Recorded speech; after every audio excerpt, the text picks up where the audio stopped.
Hey, this is going to be my second video about rheumatoid arthritis, and I thought it would be a good idea to compare the Humira that I take. It comes in two forms. It comes in the Autoinject pen, and it comes in the syringe, the prefilled syringes.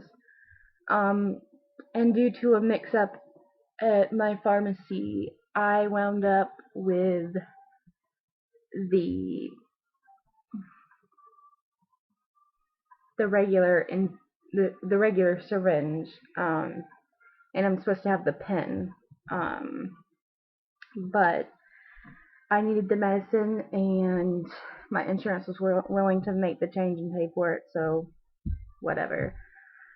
But I have been on Humira for quite a few months, maybe like 4 months now. I'm not sure, somewhere around there. And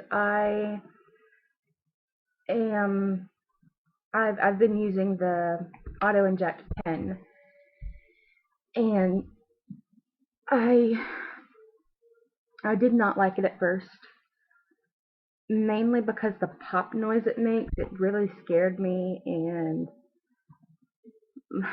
my nerves are pretty fragile as is, so you know, that giant pop when you push the button, it just freaked me out for some reason. I actually wound up the first time I did it at the doctor's office, I popped it and I went like this. Medicine was like squirting out. But anyway, um, I'm kind of used to it now. I'm not as um, afraid of the pop. I know it's coming. The actual injection process is not painful. Like, there is some burning, like when you take the needle out. But other than that, I don't really. I mean, it's not bad. Um, but like I said, there was a mix-up. So tonight I took the regular syringe, and I went ahead and read all the directions on it and made sure I knew how to use it. Um, I think I'm kind of biased, I guess, because I've always had the auto inject pen, and then I have the syringe now. So, but my personal favorite is the auto inject pen. It's just so easy. You put it on there and push a button, you're done. You know. Um,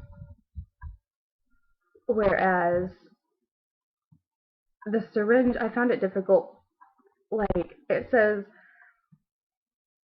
it's just more complicated, I guess, because you have to put it in there, make sure it's at a 45-degree angle, and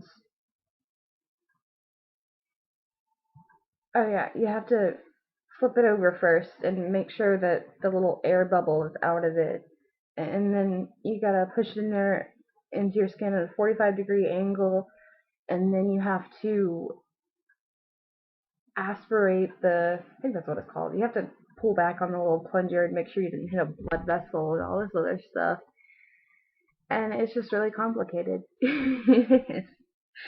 um, but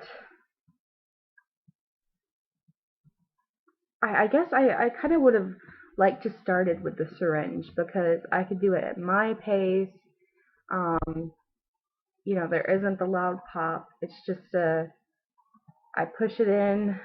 It says with a dart-like motion, but I did it with like what I felt was okay, and pulled back. And then when I started pushing, that's when the burning started, and I was just like, oh great. And I had to make this decision. Should I just push it all in there really quick, or should I push a little bit, wait, push a little, wait? And I wound up taking the chicken way out and just pushing a little bit and waiting, and pushing a little bit and waiting. So it took a lot longer than I should have taken, but and so that's like my main pet peeves with each of them. Like the pen, it has that loud pop, but if you're able to deal with that pop, then I don't know, the pen just seems like it's so much simpler. You can't screw it up. You can't with the pre-filled syringe. I don't know. What if I did hit a blood vessel? Would I have to throw away the syringe and use the other one and pay for another one? I don't know.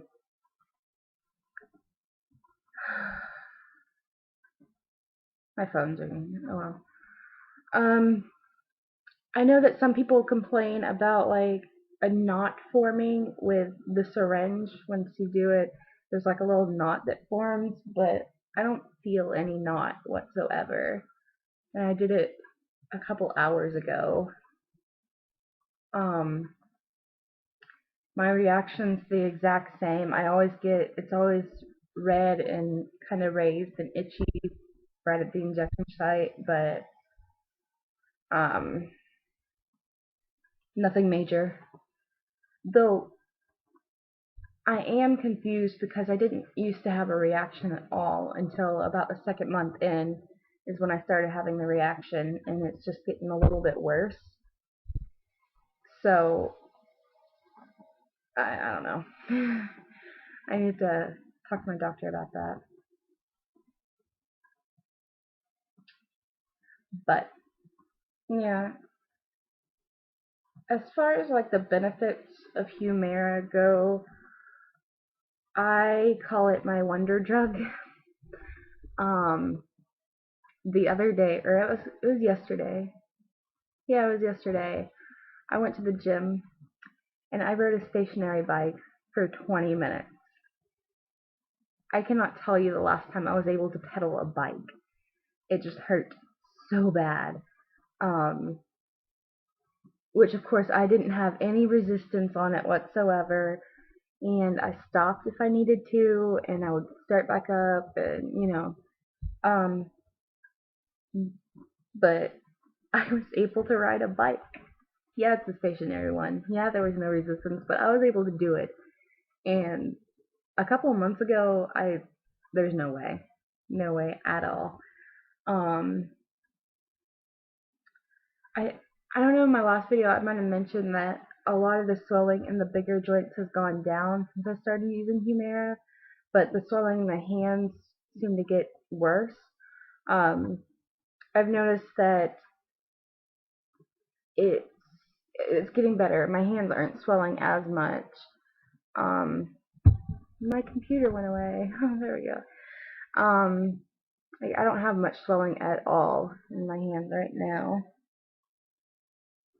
They look pretty dang good. Yay! Um, and I don't have to take like the narcotic pain medicines. Like I haven't taken one of those in a couple weeks. But what I do use a lot of, and I don't know if this is good or bad, Bengay. um, I use it a lot on my hands and sometimes on my shoulders, but mainly on my hands and ankles. At night, because it just seems to relax everything, and I don't have to take a pain. I don't even have to take a Tylenol usually, and so that's cool. That's awesome. One less pill I have to take, right? Um, I'm also on Arava and Plaquenil, but I'm supposed to be getting off of like one of those, maybe both of them, since the Humira seems to really work. So we'll see. I just wanted to put this video out there saying my comparison between the Humira, the Autoinject pen, and the prefilled syringes. And my vote goes to the Autoinject pen. It's just so much easier. If you have an opinion, feel free to leave it below. And if you have any questions, just ask. I'll be happy to try to answer them.